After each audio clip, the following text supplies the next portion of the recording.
nut is a 14 millimeter. You can use a socket or a wrench.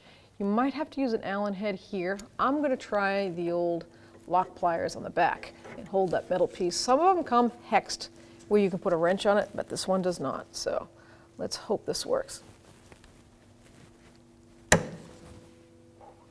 So I'm going to put my 14 millimeter socket on there. Let's hope.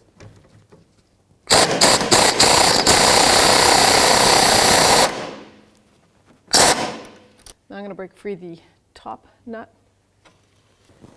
So now I just have my 14 millimeter wrench and my lock pliers on the back.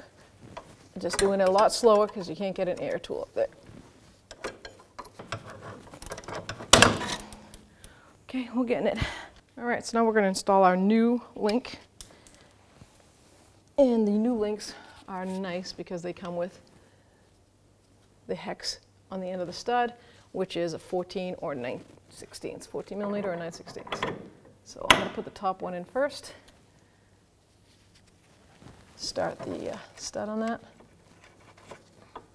And the reason why I'm doing that and not putting the bottom in so I can get free flow with the wrench, because I'm going to put the wrench in the back here to stop that from spinning. And tighten it up.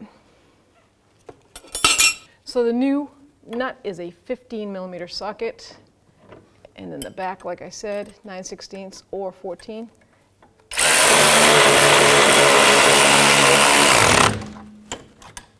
And then we're going to snug that up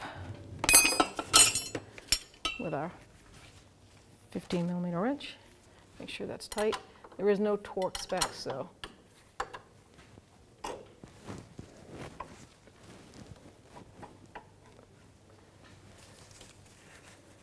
let's get the bottom one in.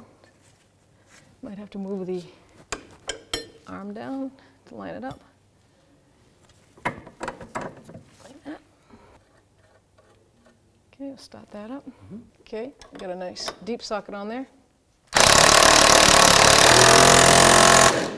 Snug that up, and I'm going to put this back on there and give that a good snug. Make sure it's nice and tight up there.